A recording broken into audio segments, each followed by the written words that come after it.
CBSE class 12 chemistry. तो हम इसमें सीबीएसई के प्रीवियस ईयर क्वेश्चंस कर रहे हैं जो 2010 से 2023 तक आए हैं।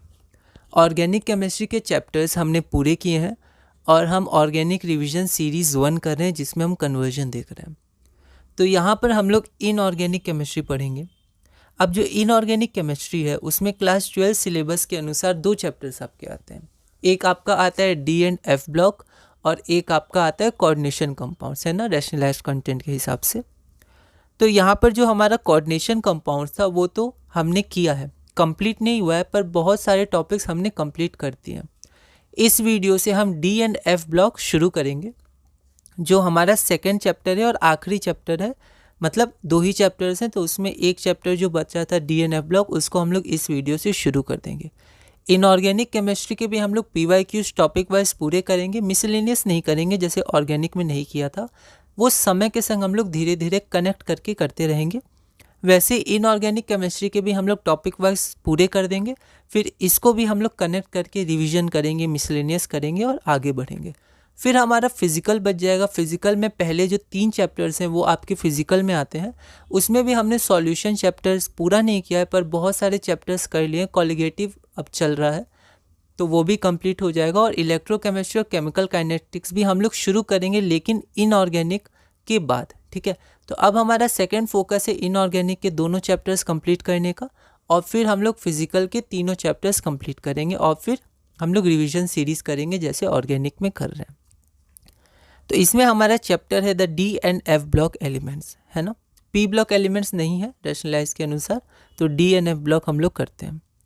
इसमें टॉपिक 1 हम लोग करेंगे electronic configurations of D block elements. जैसे हम हर चैप्टर में NCERT के हिसाब से उसी के अनुसार हम लोग टॉपिक बनाते हैं, तो टॉपिक 1 भी हम लोग उसी के अनुसार देखेंगे।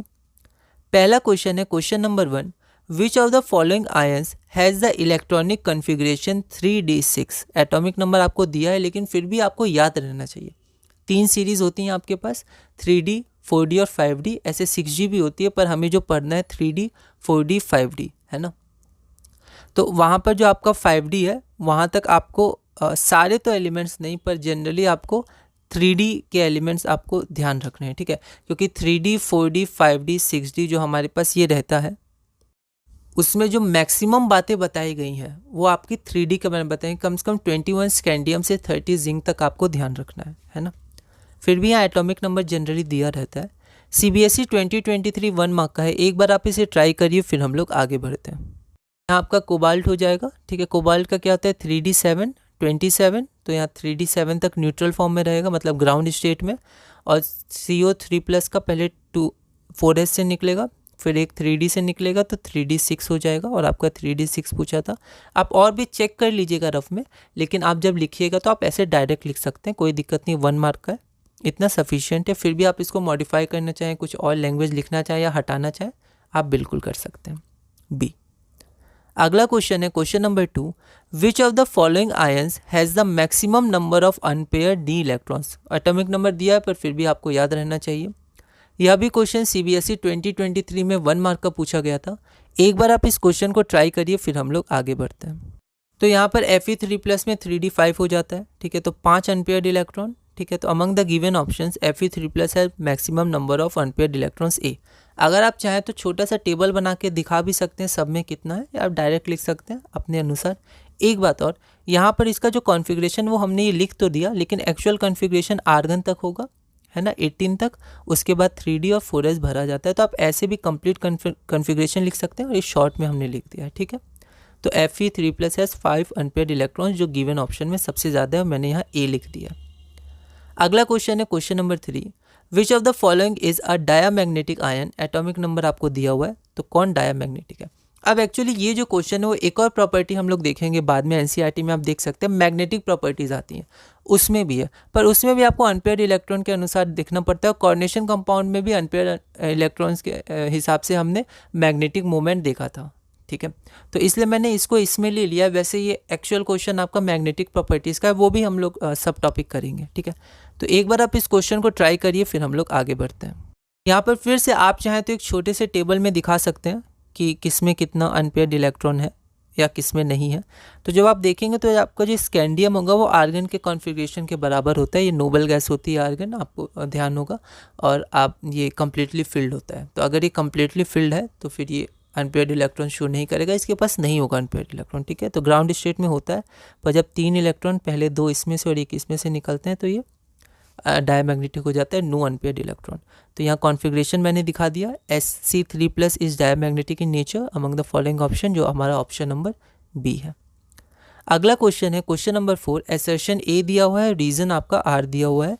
यह क्वेश्चन CBSE 2023 में 1 मार्क का पूछा गया था। एक बार आप इस क्वेश्चन को ट्राई करिए, फिर हम लोग आगे बढ़ते हैं। तो एसर्शन क्या है, zinc is not regarded as a transition element, बिल्कुल सही है ना।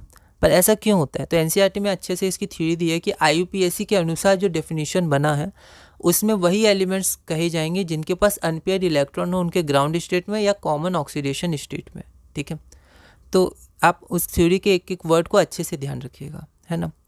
तो यहाँ पर जो जिंक होता है उसका जो कॉमन ऑक्सीडेशन स्टेट होता है वो +2 होता है, और उसका न्यूट्रल जो होता है 30 एटॉमिक नंबर के संग। तो दोनों में उसका क्या होता है, कम्प्लीटली फिल्ड d ऑर्बिटल्स होता है 3d10, और इसी कारण जिंक को नहीं रखा जाता है ट्रांजिशन एलिमेंट में। रीज़न क्या दिया, in zinc 3d orbitals are completely filled in its ground state as well as in its oxidised state, मतलब कॉमन ऑक्सीडेशन हम लोग ले सकते हैं, ऑक्सीडेशन स्टेट जो बोला गया। तो ये बिल्कुल सही रीज़न है।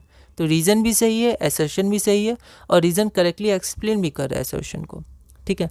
तो हमारा ऑप्शन ए हो जाएगा। Both assertion and reason are correct and R is the correct explanation of A. आप पूरा लिखेगा, और चाहे तो आप कुछ रीज़न भी लिख सकते हैं, जैसे Zn इसका ग्राउंड स्टेट में भी कम्प्लीटली फिल्ड है, और Zn2+ में भी कम्प्लीटली फिल्ड है 3d10, ओके।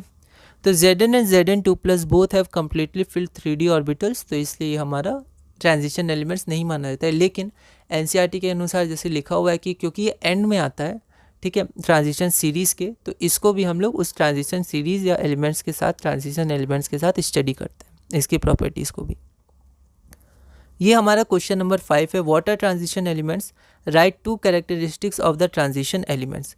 यह क्वेश्चन दिल्ली 2015 में 2 मार्क्स का पूछा गया था। एक बार आप इसको ट्राई करिएगा, अगली वीडियो में हम इसे सॉल्व करेंगे।